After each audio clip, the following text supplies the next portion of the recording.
did I give it?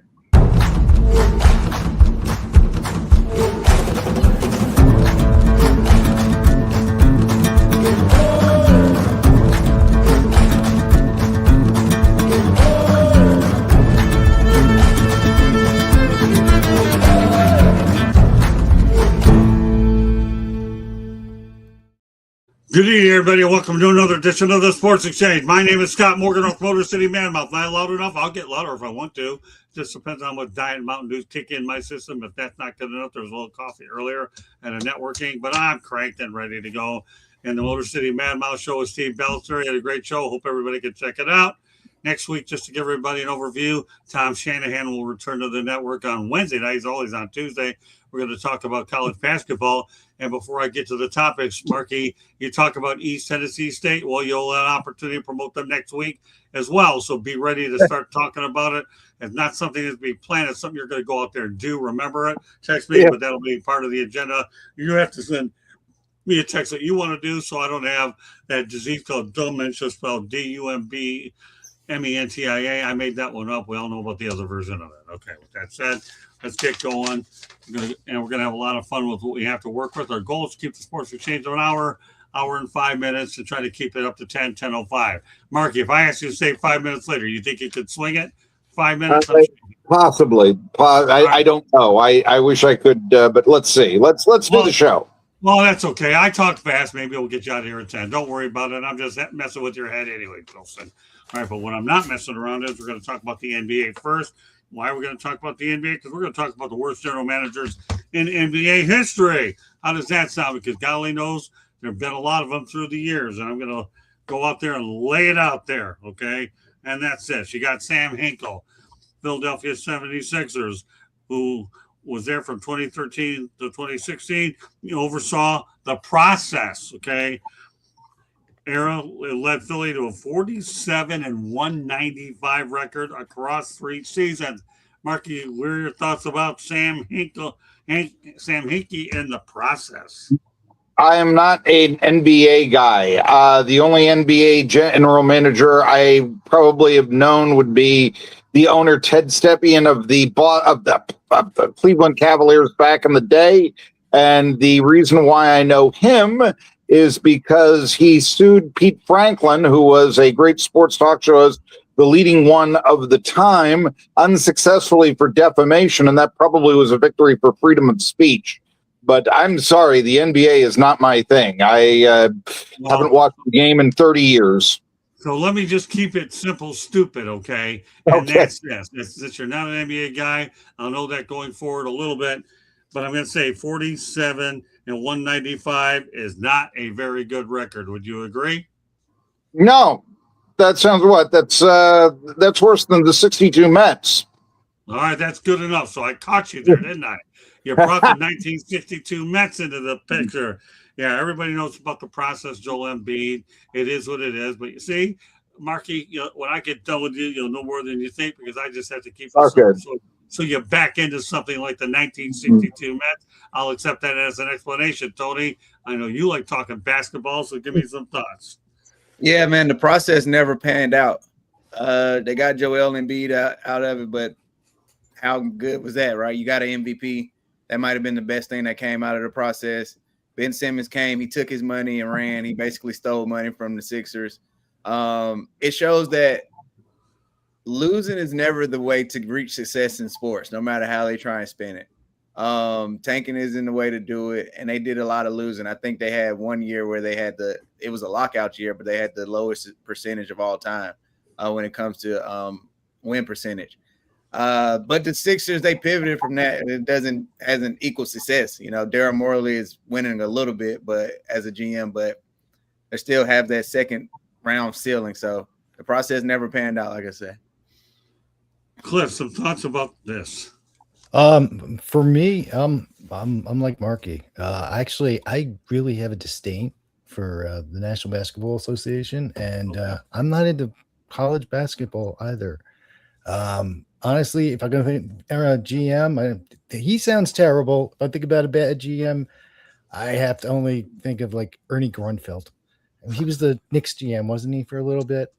That's the only thing I can ever think of. Yeah. I really, really don't like basketball, and I don't like That's okay. college basketball either. So yeah, he sounds hideous and terrible. And yeah, the Mets were bad, 40 and 120. And yeah, it's that. I can't think of a better or a worse record for a GM than what you just told me. Okay, Candy. So Hinkie began his NBA career in 2005 with the Houston Rockets, where he held the positions of vice president, executive vice presidents before joining Philadelphia. His tenure with the 76ers is noted for his strategy to rebuild the team by trading away the most valuable players in exchange for high picks in the NBA draft. As a result, Philadelphia was accused of intentionally losing games, which eventually led to Hinkie resigning from his position. However, this strategy became popular with the fans, who nicknamed it the process, and is credited with helping transform the 76ers into postseason contenders after Hinkie's departure. Hinkie's tenure as GM of the 76ers drew polarizing reactions. Some viewed him as uncommunicative and too reliant on data analytics, while others viewed him as a contrarian with a longer-term view than his peers. We all know that all of these professional sports are now a win now program. All the coaches, all the GMs, it's all about winning now, not long-term. Oh, let's look at 5-10 years. No. You got to win now. So you got to do what you can to win now. Trading away your most valuable players, unless you can't afford them, that would be the only reason to do that. Like, you got to keep your valuable assets. Well, Cliff, since you said you knew something about Ernie Grunfeld, guess what? I'm going to let you talk about him. How does that sound? All right. I remember him a little bit. Well, here, from back in the day. Yeah, I'm not a big. I remember he was on the team. I think he was on the team as a player, and then he was brought in as a GM for some reason. And I don't remember being all that great. And yeah, that's my extent of Ernie Grunfeld. He was like that player off the bench that people would like cheer. All right, he got in, awesome, and then he became the GM somehow, and he wasn't very good. And that's my extent on Ernie Grunfeld. All right, I'm no big Ernie Grunfeld expert here. All right, that's the name when I think of the GM. So let me fill in the blanks here for you, Cliff. Okay, that's good enough for an opinion here. I realize this group isn't big on the NBA, at least in the first hour, but I'll put it in the second hour. But for now, it's not a big deal. We're not looking for algebra here. We're just looking for a little opinion here and there. But Ernie Grunfeld's time with the Washington Wizards goes from 2003 to 19. He traded the number 2 picks before Steph Curry. He traded the pick. Well, this is interesting. This is really so. He traded the pick 2 picks before Steph Curry for Mike Keller and Randy Foye, and he had a 440 winning percentage in 16 seasons. So, okay, listen, Marky, I know you're not big on basketball, but when you go ahead and trade pro basketball, pro basketball. Like I said, I watch every East Tennessee State game there is, but pro basketball, no. Well, all right, but it doesn't take a rocket ETSU ETSU hasn't got a guy made the NBA since 1991. I mean, there's. But yeah, okay, go ahead. What's up? All right, so here's the thing: it doesn't take a rocket scientist to realize that you traded the 2 picks before Steph Curry. That's bad. Steph Curry's pretty good, right? I've heard of the name. Yeah, he was probably back in the Southern Conference. Unfortunately, that was the sojourn that ETSU had in the Atlantic Sun Conference, so he didn't get to see Steph and Johnson City. But other than that, yeah. Well, I'll just say this: he's pretty good, right? Okay, and obviously, it doesn't take. In fact, John I. Marino, the former Southern Conference president, we once had this conversation. We think Steph Curry is the last true college basketball star. Well, did he play over at Davidson College in Charlotte? Yeah, exactly. That was it. Yeah. Took him to the Elite 8.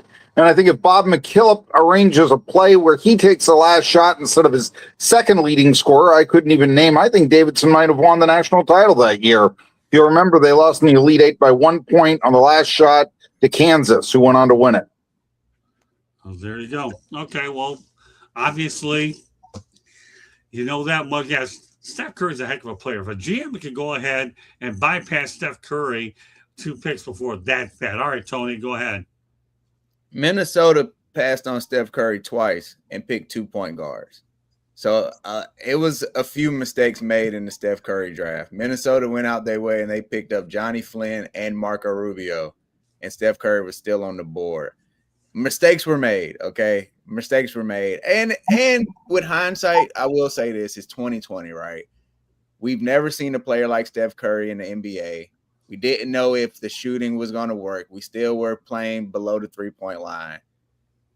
I'll give GMs a pass on missing on Steph Curry because it just was a different time. Now it's easy to say, why wouldn't you take Steph Curry, right? Because now he's the Steph Curry we know and love. Okay. Candy? Curry averaged 28.6 points, 5.6 assists, and 2.5 steals. He was the NCAA scoring champion and was named consensus first team All-American. How many times? Like, I mean, yes, I can understand maybe you would hit on it.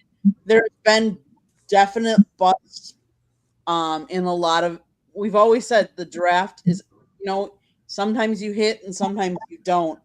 But unfortunately, if you would have taken anybody above Steph Curry, you'd be out of a job. I mean, let's face it. Yes, Tony, you're right. Hindsight is 2020. I get it. I mean, the Packers drafted Tony Mandarich way back when, and we all know what a plot that was. But yeah, so yeah, 2 picks ahead of Steph Curry, and he didn't pick him. I remember when a writer back in the day suggesting that the Dallas Cowboys should draft Tony Mandarich instead of Troy Aikman because then they'd have somebody that could block for Herschel Walker, and that would rebuild them. Didn't exactly work out that way. Now, I'll just say this. I think that passing on Steph Curry is akin to, in that era, I know I'm giving too many historical references, but taking Sam Bowie ahead of Michael Jordan. Right. Yeah. Well, there you go. Sam Bowie. Obviously, and the only problem with Bowie was he couldn't stay healthy as well. I mean, you want to talk about big-time gas about Joe Dumars when he took Darko Milicic over Carmelo Anthony. That didn't help Joe. He finally got a new GM job with New Orleans, but ever since that gaffe was made, other than what he's done with the Pistons, that wasn't too good either. So, you don't want – those are historic gaffes is what they are. But the NBA only has 2 rounds now. Yeah. It's a 2-round draft. How hard can it be? Come on, it's 2 rounds. You don't have like 5, 6, 7 round drafts. It's 2 rounds. That's true. All right, well, I won't bury you guys with too much of this stuff. So here's what I'm going to do. I'm going to put the things out because I wanted to address the GMs, and maybe in your neck of the woods, they might actually become a little bit more of a Billy King of the Brooklyn Nets, 2012 to 2016.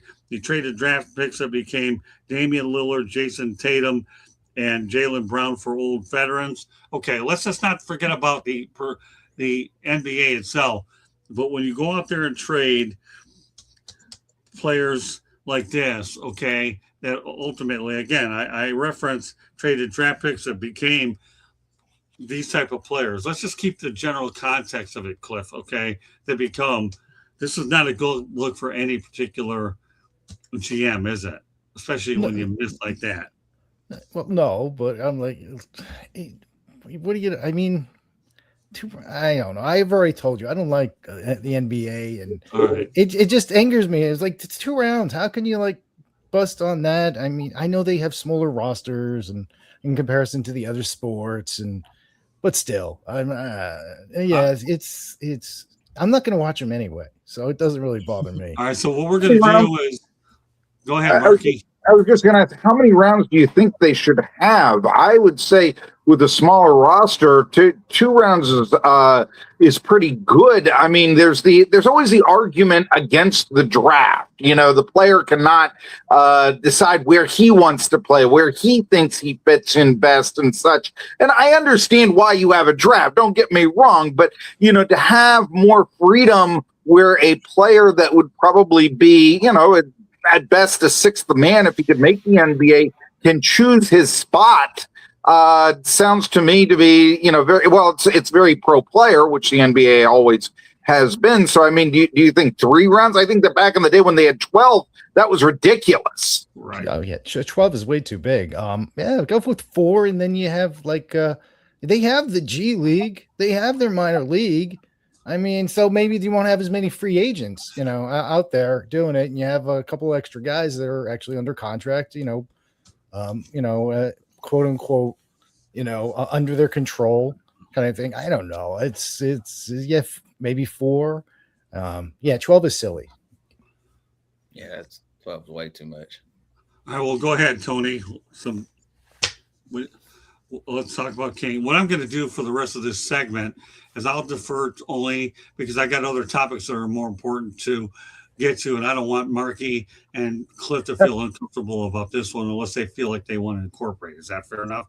Okay, but give me your assessment on Billy King and what happened over there, Tony.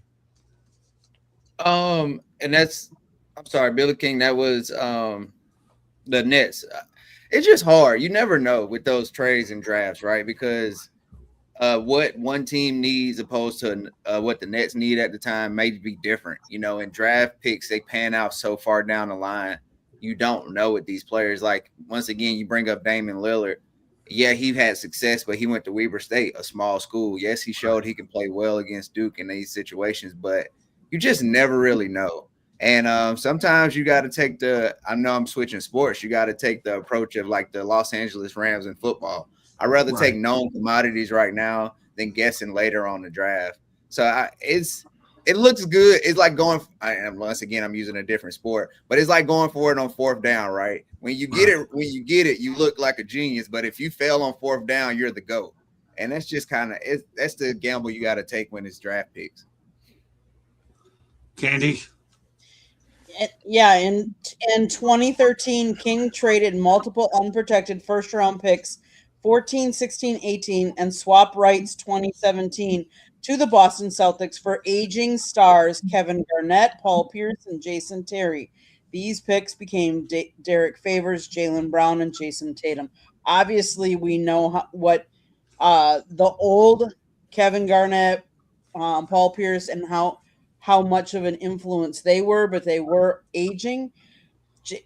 Jaylen Brown and Jason Tatum are two big stars for Boston right now. Obviously, Jason Tatum is coming off injury, but he is back on the floor, and he is an elite player, I would say. So, okay. What we're going to do now is stay on basketball in general. And that's all I'm going to say, basketball in general. Because Shea Gilgeous-Alexander actually had 80 straight points, 80 games with 20-plus points, the 3rd longest in NBA history, passing Oscar Robertson. Okay, let's just talk about 20-plus points, okay? The longest in NBA history. 20 points a game is quite a feat, isn't it? Cliff? Yeah. I mean, 25. If you can consistently get 20 points a game, right? Yeah, it's outstanding. Every given night, you never know what's going to happen. Heck, I mean, you can get banged up, you can get hurt, you can miss some time. To be able to be out there just from a stamina standpoint, and to be able to be trusted that much all the time, it's tip the hat to him, tip your cap to the guy. So nice work. Marky? I really like it. I'm sorry, pro basketball. I'm sorry. I think it's a flop. Yeah. Forget about pro basketball. All I'm going to ask you to do is comment in this situation, Marky, about 20 games with 20-plus points. Forget about what level 20 it is. games, 20-plus points. I mean, yeah, that sounds like a good streak. Yeah. We'll just keep it there. Okay. Yeah. Tony? It's great. Even in this day and age where scoring is up, to have the availability to be the focal point of an offense like SGA is, they know that he is the tip of the spear, right? The head of the snake. So he's going to see double teams. He's going to see different coverages. And to still find a way to get 20 points is pretty good for him. And they're a good team, right? So, like, it's nice that other guys can go off, but he still finds a way in the flow of their offense to get points. Model of consistency right now when it comes to being a guard, getting buckets. Candy? Wilt Chamberlain has some NBA records that might never be touched, like 100-point game, 4,000 points in a season, 50-point game scoring average, and yet SGA has now done just that, matched Chamberlain's NBA record of 126 consecutive regular seasons games of 20 or more. So He it's got obviously there. the number. So the number is obviously increased. So what's the updated number? It's 126 right now. He has a chance on Thursday night to go up more. So my number was then, but now the guys that only added to the legacy of doing it. Great stuff, Candy. Keep going. One of the things I will say I wanted to add to it, one of the Thunder's record during SGA's streak is 102-24. The Warriors' record during Chamberlain's streak was only 66-60. Oh, wow. Yes, that's really surprised me. Like, I was Chamberlain's highest scoring game during his streak was the NBA record of 100-point outburst. That happened on March 2nd of 1962. SGA's highest scoring game during the streak is 55 points against Indiana on October 23rd. So, just kind of amazing. And SGA has two games with exactly the 20 points that he needed during this streak. So, just kind of interesting to see. SGA's average points during that streak was 32.5. Chamberlain's was 49.2. So, just interesting that a streak of Wilt Chamberlain for as long as it is still intact, considering you've had how many different scorers in the league with, let's say Michael Jordan, LeBron, Kobe, Steph, all of these guys haven't hit some of these numbers like, Wilt did. All right, so what I'm going to do, my source for the worst GMs, I'm just going to read off the stats, and then we're going to get to other stuff. Completing that list on Athlon Sports, Rob Babcock of the Toronto Raptors, 2004-06.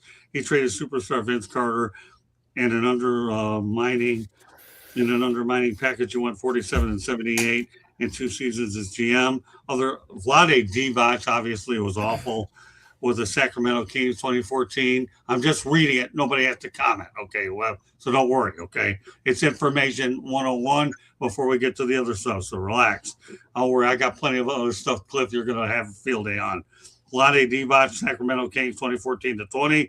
He drafted Marvin Bagley the third over Luka Doncic. Led the Kings to a 402 winning percentage in 6 seasons. You don't have to tell you 402 isn't very good. Elgin Baylor was awful too. Everybody's heard of him. The LA Clippers from 1986 to 2008 won 1 playoff series in 22 seasons as GM. Finished career with a 349 winning percentage as GM as well. And that's that. So with that said, we move on to the next topic. I just want to put that FYI out there unless Tony wants to add to any of those 3 really quick. Hey man, look at Marvin Bagley. That got to be terrible. He's almost out of the league, and you drafted him ahead of Luka Doncic. That's hard. That's hard to even fathom. That's all. Okay, Candy, real quick, and then we got other stuff outside of basketball. I have one other basketball topic. It's going to wait for Tom Shanahan next week, so we're going to move on to other stuff. Go ahead, Candy.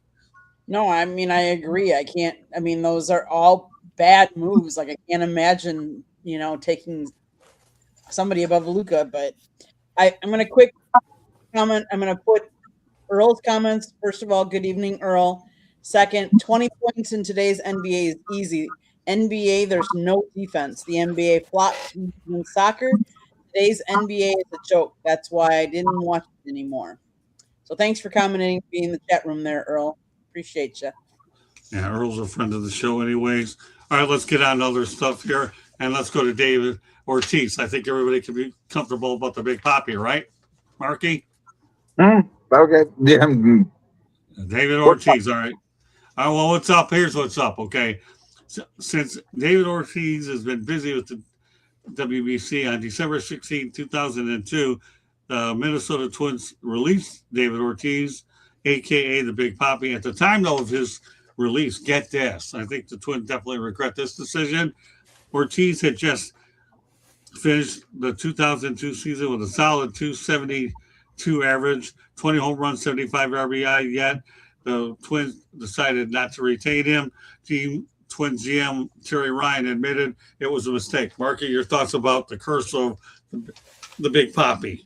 The Big Poppy, I mean, from 2017 and all this, I mean, I'll just say this about Big Poppy. My thought here is, my first thought is him driving in the winning run in Game 4 of the 2004 ALCS, which really changed it began to change the perception of the Boston Red Sox franchise. In that sense, absolutely, the man deserves to be in the Hall of Fame. What I think, though, is when you look at the steroid allegations, and even I think not being quite the complete player, just being an old DH, if you're going to put him in, I think that you have to then open up the hall to all the other guys who they had the whispers on, the Bonds, the Palmeiros, the Sosas, the McGuires, and all that. My goodness, I mean, Rob Manfred just reinstated all of the Black Sox last year. By this time, I mean, and I hate to say this because you're almost sending a message of cheating is okay, right. But that's sort of the thought when I think of Big Poppy. Tony? Yeah, Big Poppy getting cut. Look, man, sometimes you need that. Sometimes a change in the scenery is best in all sports. We've seen this across any sport that you watch, right? It might not be working where you're at, and it's not necessarily because you're not a good player. You might just need some fresh air. You might need that motivation of actually being cut to humble you and be like, I got to get to work. Now, did he get to work playing defense? No, he didn't. But he definitely used that bat to upset me as a Yankees fan as many chances as he can get. So now I think I don't like Minnesota. Thanks, Scott. Well, I hate to say this. I love Minnesota. You know why? They take good care of me in spring training. I gotta love my Twins. I've adopted this team, man. I'm gonna tell you what I got accomplished over the weekend. I got an opportunity to talk to Cody Clemens and Eric Wagaman, and I'm working on more projects. Gotta love those Twins, man. They treat us really good. Okay. Yeah. All right, Cliff, what are your thoughts about the Big Poppy? Well, I mean, yeah, they did him a favor, and who's to say he would have, if they would have stayed, he would have been a Hall of Famer. He was solid, but I mean, part of, he probably, I mean, you got put into Boston. He had some real good lineups there, and they were going for the, trying to break that curse. So who's to say that he would have gotten into the Hall of Fame if he never left Minnesota, or he would have even led them to anything? He wouldn't have had never had Big Poppy as we know Big Poppy, because he did go to Boston and everything just kind of worked out for him. So I'm fine with him. And as with what Marky was talking about, hey, I've been calling for those other guys, the steroid guys, it's time to let them in. Well, my thing is let them in after Rose and Shoeless Joe Jackson, and then find like a year where there's not a good like ballot kind of thing. There's like no real slam dunks, and it's like if the Hall of Fame players don't want to go to that thing because they're pissed off with the steroid guys going, then you don't have to come that year. But do something if you want to put it on their like their plate or their plaque, sure. But I mean, it's silly that Clemens and Bonds and McGuire and Sosa and Palmero and all those guys. I'm like, yeah, I get it. They did other stuff with the steroids. I'm not thrilled about it either. But the baseball didn't care when it was, they were trying to come back to get those ratings back and stuff. You know, Look, so. it's killing, I think, the game when you have the all-time home run leader and the all-time hit leader can't make the Hall of Fame. When the third highest batting average can't make the Hall of Fame. When Roger Clemens in his 20 strikeout game and his 300 victories can't make the Hall of Fame. When you see how many of the guys, the leading home run totals, McGuire, Sosa, of course, the aforementioned Bonds, they can't be in the Hall of Fame and all this. This is, yes, I get it, but in terms of why they're not, and I also understand the old guard saying, look, we didn't do this, but I just think that, you're killing the game when you say all these great players, well, we've got to put them down. And I hate it in the sense of it really does sort of legitimize, okay, it's okay to cheat. I hate it in that sense, but, think about, imagine Canton without the NFL's leading rusher and leading passer. Imagine Springfield without the leading scorer and the leading rebounder. This is what baseball is right now in the Hall of Fame and its legacy, and and of course, baseball always had the connection with its past, where you could talk about Babe Ruth or someone even before that with a contemporary player, and it was accepted. And now, we're literally destroying that.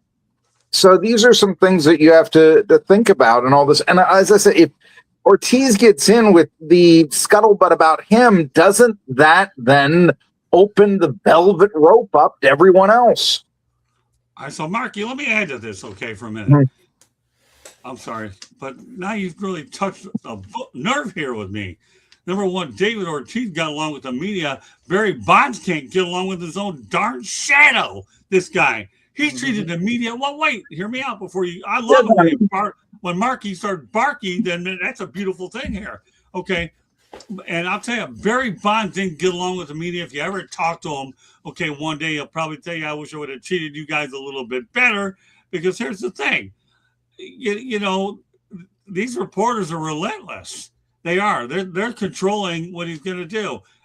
Where David Ortiz worked the angles pretty good. He comes across as the old, sweet, big poppy, and, we could call Bonds a big fill-in-the-blank expletive, you know what I mean?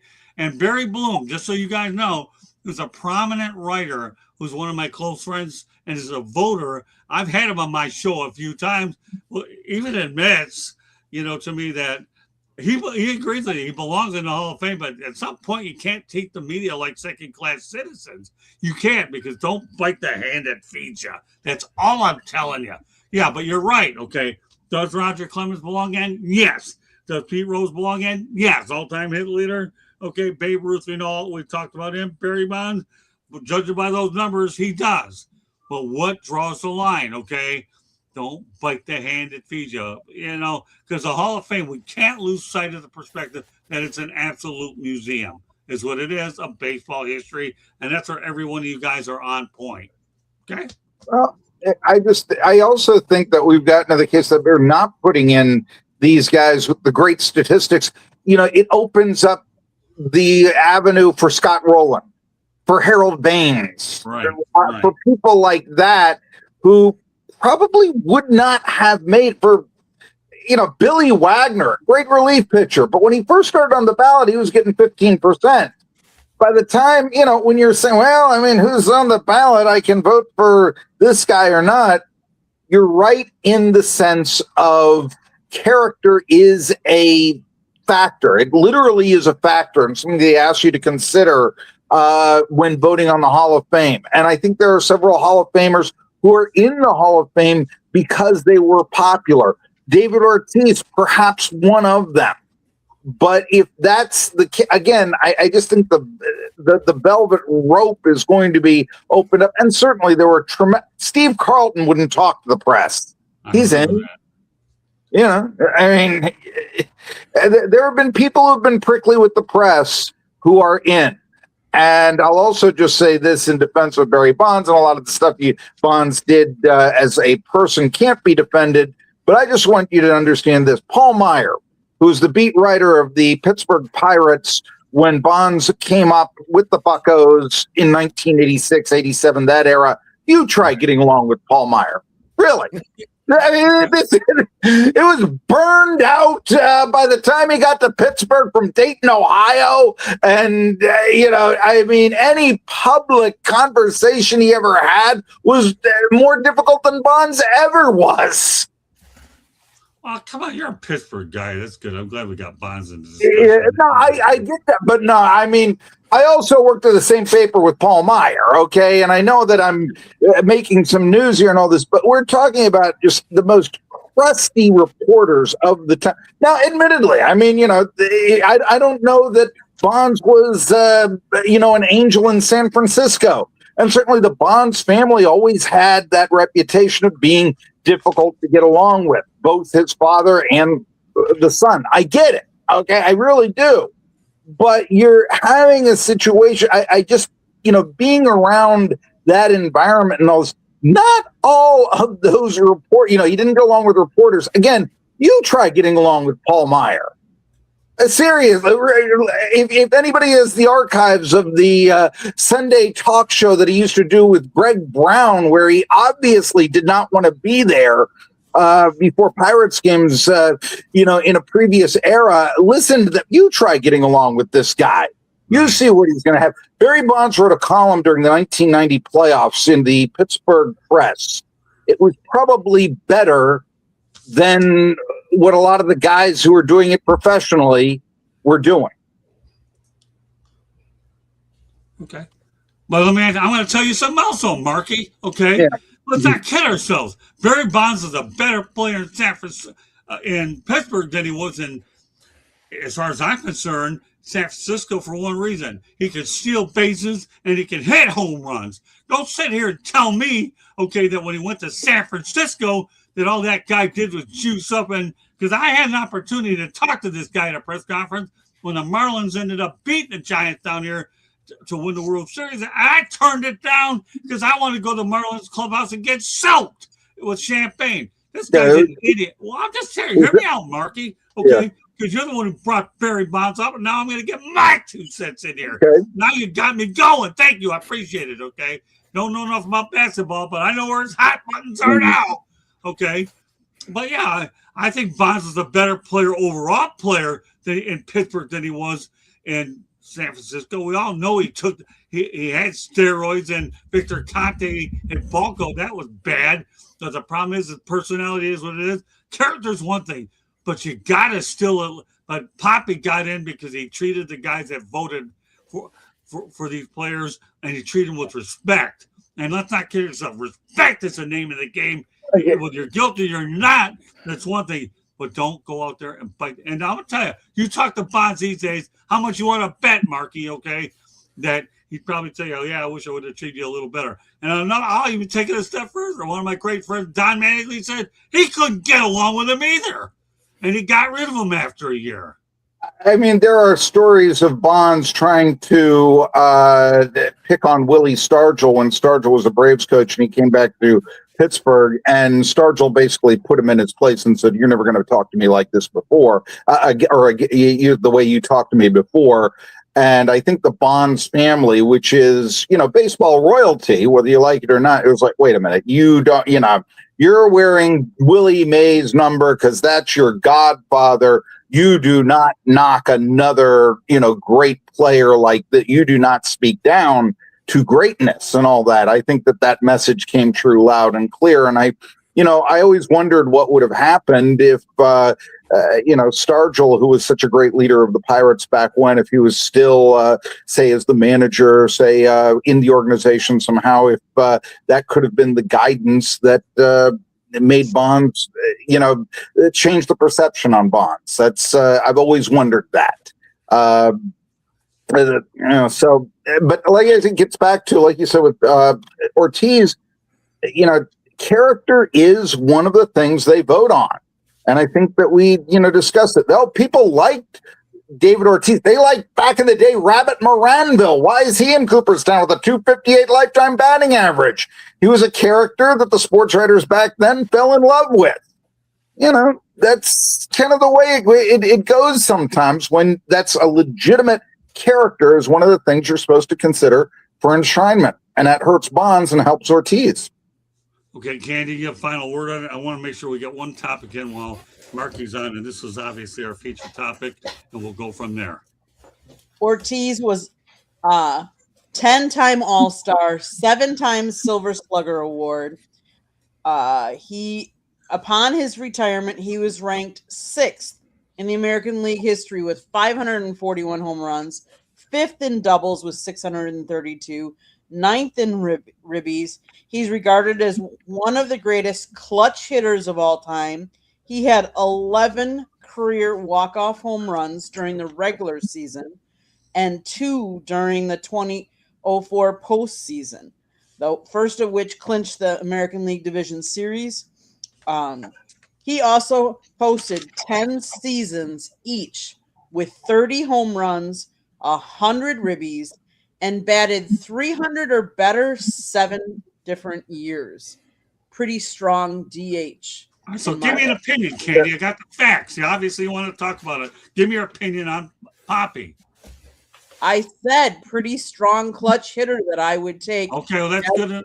I appreciate it. Yeah, he's a clutch hitter. I mean, let's face it. The guy helped engineer, I think at one point, the Yankees, 3-0. All of a sudden, the Red Sox came back and won 4-3. Now, that's clutch. So, obviously, Big Poppy. I understand, that he's a clutch hitter. I mean, that's why he is what it is. That's why he made the Hall of Fame. And Markey admitted the guy had great character, and popularity has a lot to do with the voting as well. Popularity, character, it all goes hand in hand. Featured topic of the night. Everybody get a word in on this one? Tony, you good? Yeah. Okay, good. So, unfortunately, Cliff, did you?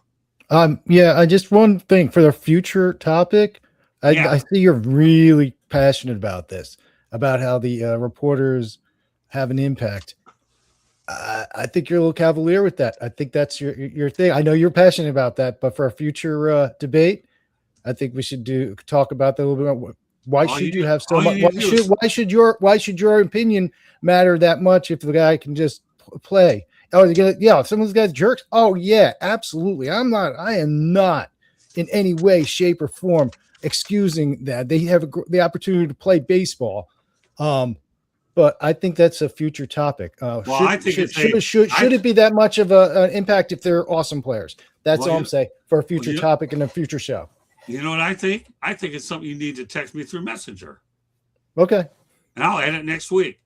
How's that sound? And we're gonna go at it. We're gonna go at it with that. Let's go at it. I can go 3 or 4 topics in a show and go at it. I'm built for this. All right, sounds good. I'm looking forward to it. Well, good. Send me a text, Neil. You and Wilson are the two I'm building this darn show around, and Tony's a staple. He can handle anything. All right, so with that said, we probably only have room for one more topic anyway, but we got to get this one in, so we're going to do it. Former NFL defensive lineman Kevin Johnson was stabbed to death at an L.A. homeless encampment. His cause of death has been ruled a homicide. He played for the Philadelphia Eagles and Oakland Raiders in the 1980s. Let's face it, life after the NFL could be deadly. Some thoughts about what took place with, unfortunately, Kevin Johnson, Cliff. Man, that's tough. That's really rough. They spend all their entire lives playing the game, getting to that level, and then when it's over, there's too many stories of either injuries and other things that just don't go wrong. And now for a story like that to be at the top, to the top level, and then to wind up being there, and that's the way you end. It's there needs to be some sort of like check-in on all these players. I know they have some programs and stuff, but they really should. If you're in the league, they should have some sort of like program to make sure these guys are okay, kind of thing. So that's a very sad story there. Marky. You're very sad, is to say the least. I just want this. I know this. I mean, if you're in the media, let's face it, you're probably at some point going to get fired. And I can remember how I felt when that would happen to me. That's something that sports media I had prepared my entire life for and had wanted. And it was, I felt I was on the top of Mount Olympus when I was doing this. And that's suddenly taken away from you. Now I want you to understand you're a pro football player. You've made that, select that Mount Olympus type percentage, if you will, that rare percentage. All your life has been geared to playing this sport. And then after a few years, oh, you can't do it anymore. Game doesn't want you. This is tough for anyone to take. And while you can say, well, there's coaching or whatever, it oftentimes doesn't wind up that way. And, maybe you have a sock of cash and maybe you don't, but that's the thing. When it is taken away from you, it is absolutely devastating. And athletes do not really accept that. And really, I can understand why. I'm not criticizing them. Because again, it's your entire life.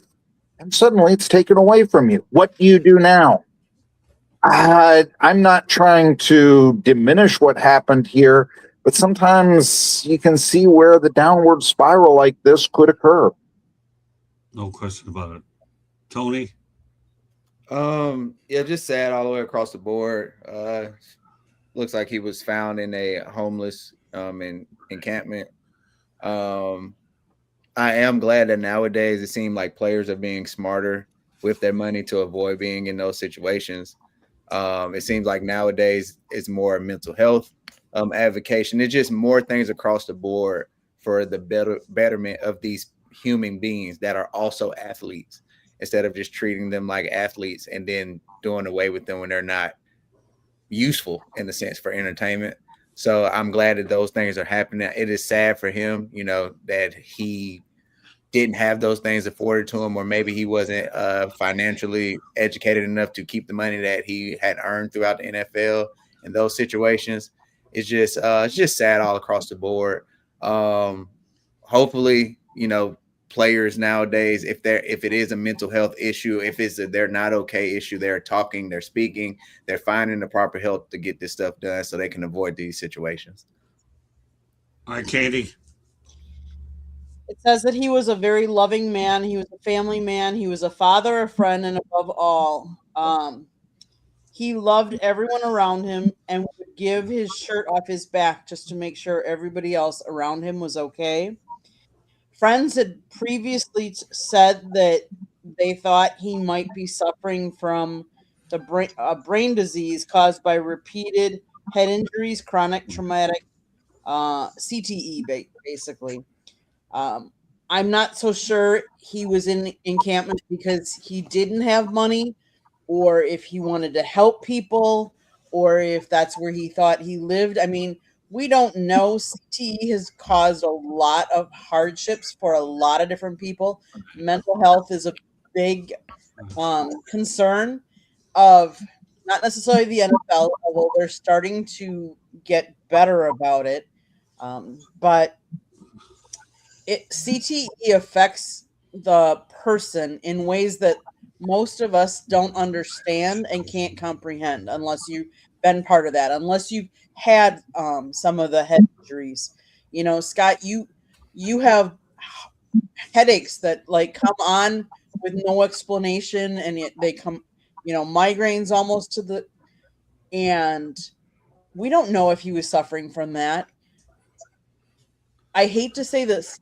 We've done shows on the Motor City Memo show before with William previously from the Olympics.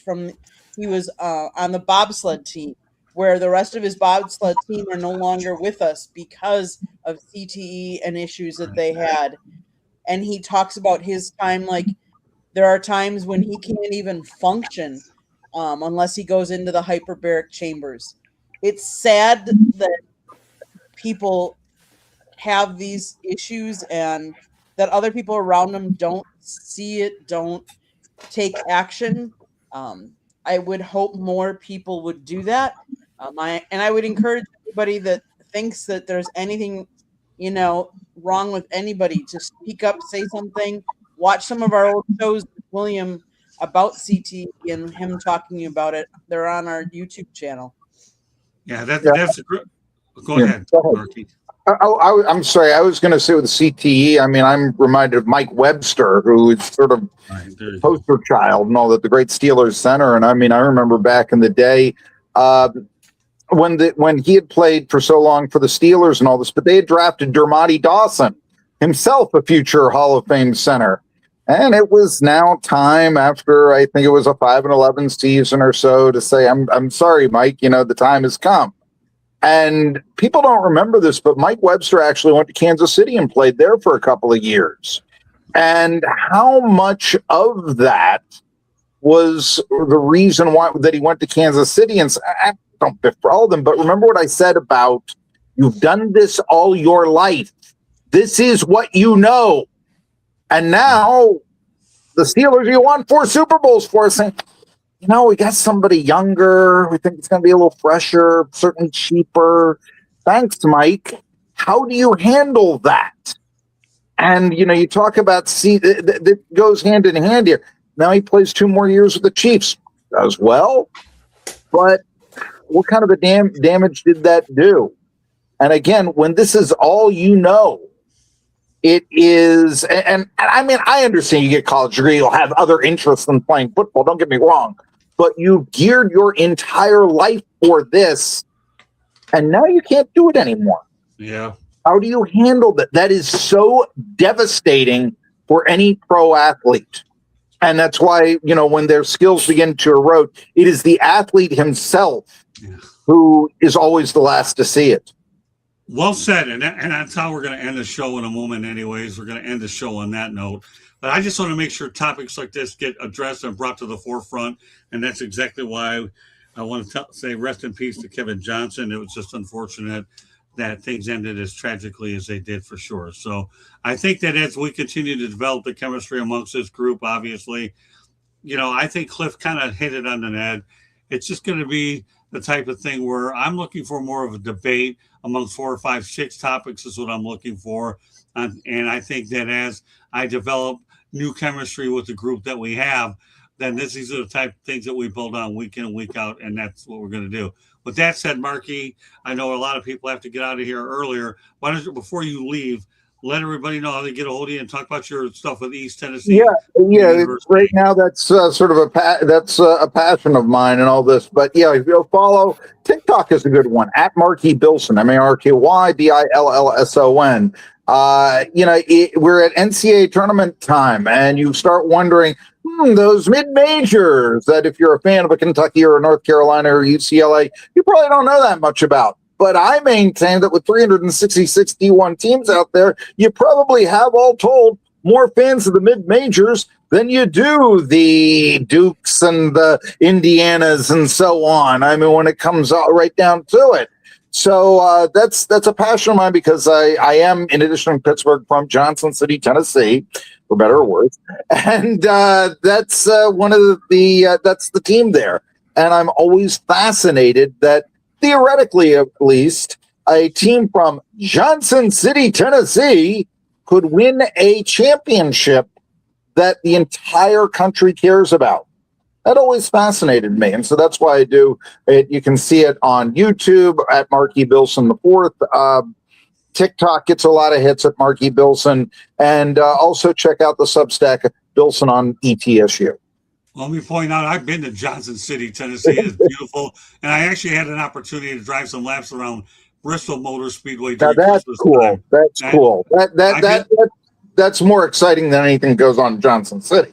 But anyway.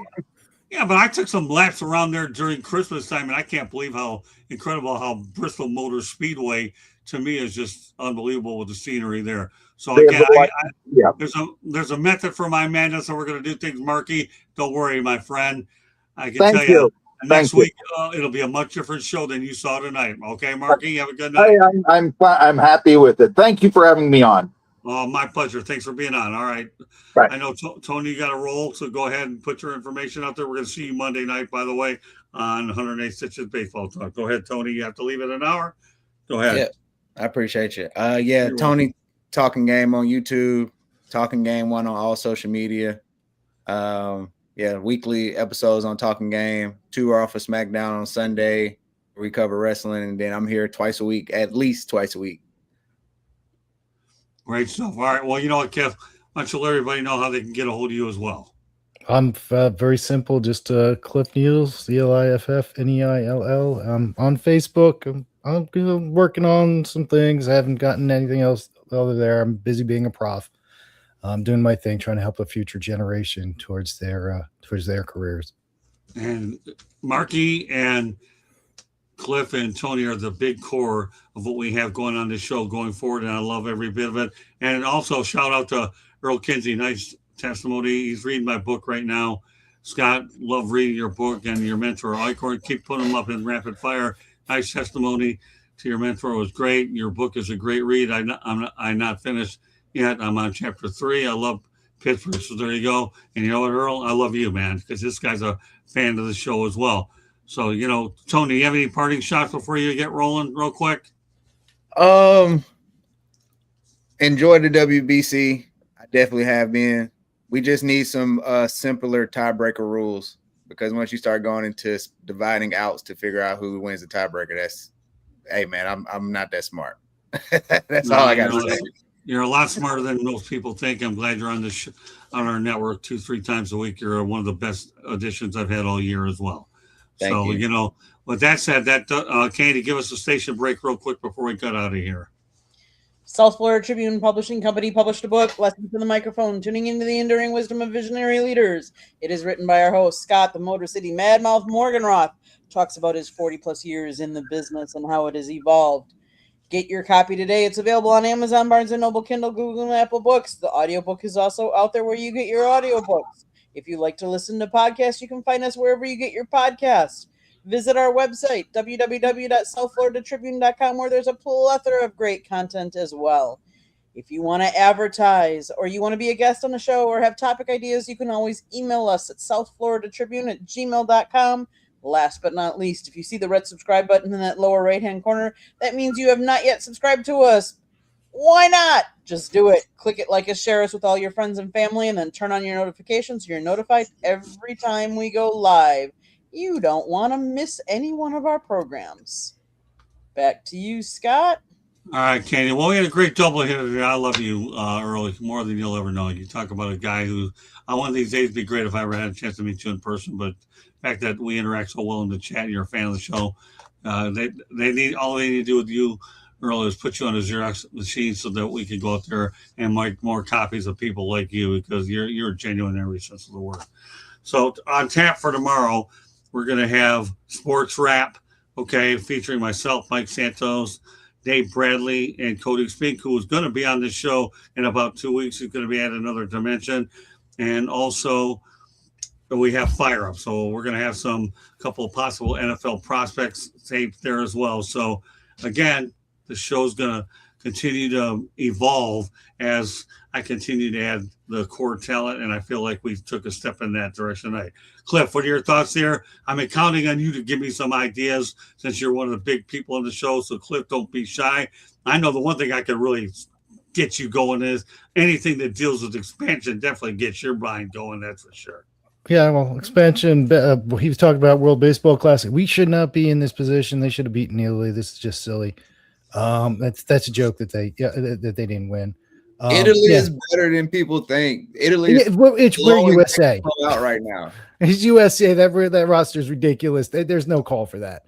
Italy's beating Mexico right now 9-1 in the top of the ninth. So this is terrible. This is just we're sleeping on Italy. Yeah. But this is just silly. Okay. All right. Well, silly or not silly, this show wasn't silly. It was definitely had a meaning all of its own, and that's for sure. So, hey, listen, I will say one of the more intriguing parts of the show, other than the fact that we ended up finding certain topics, and I think that Cliff is right, okay, and so is Mark in their own sense. They're not big NBA people. I get it. But the one thing I can honestly say about the NBA is when you have bad general managers, all you have to do is look at the record. So it doesn't matter what sport you're in, whether it's the NBA, the NFL, NHL, or MLB, it is what it is. If you make moves, bad general manager is going to be a product of what their work is. And that's where Elgin Baylor couldn't get it right for a while out with the Clippers. And, of course, the one thing that Markey said, you know, he said, you said about Ernie Grunfeld, it doesn't take a job. I don't care whether you know the sport or not. All you have to understand is a 402 winning percentage, regardless of the sport, Cliff, right, is a 402 winning percentage. Oh, right? I know all about bad GMs. I'm an Islanders fan, and I don't know, Mike Milbury and Gart Snow. Oh my gosh, yeah, I know all about bad GMs. So right, no, so that's the whole thing behind it. It wasn't a matter of trying to hammer the NBA. I mean, the NBA is intriguing, but I can't tell you the last time I've been to an NBA game. And you know the reason why I haven't, though, Cliff and Tony and Candy? Load management turned me off. Yeah. Load management. All right, Cliff, can you relate to load management? You're not playing your stars at night during nationally televised games, and all these guys want to play 65 games, and the whole league played 82. Mm-hmm. That's enough to turn people off. And then you have more Ben Simmons out there that are taking the money run. That's what destroys the league's popularity. That's what kills it. If you don't believe me, ask Charles Barkley. He'll tell you the same darn thing, right? Yeah. Well, and then you don't have as big a stars as you had back in the day, and you've got and we're living in a world that there's just too many options. Precisely that we had back in the past. There's too many options nowadays. Yeah, exactly. You just made my point for me. So between load management is absolutely the thing that's really destroyed the league.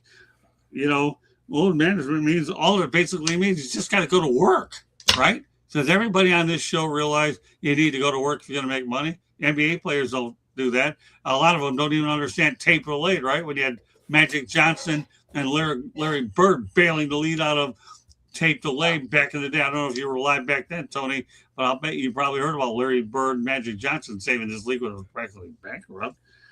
But you have load management is what you have. And that to me, and you have Charles Barkley, who's obviously outspoken, and he's talked about it. So these are the type of things that regardless of what sport, you know, winning percentages are going to be winning percentages, and your body of work is going to dictate how long you stay. So, you know, but I'm not trying to belabor the point. I'm just trying to make a point that if we ever talk about worst GMs in the NHL or whatever, it's going to be the same concept. Only tonight's theme was a little bit focused on the hardwood. So, with that said, that does it for us tonight here on the Sports Exchange. So, as I said, on behalf of Marky Pilson, Cliff Neal, Tony, and Candy, this is Scott Morgan, North Motor City Manmouth. Thank you for joining us, and we will see you next Wednesday night. Good night, everybody, and we'll have a busy day tomorrow. Sports wrap, and you have Fire Up, right, Katie? Give us your Fire Up thing. I'll catch you tomorrow night on Fire Up. You got to tune in to get it. There you go. That'll do it for you. All right. Good night, everybody. See you next Wednesday night. Bye now.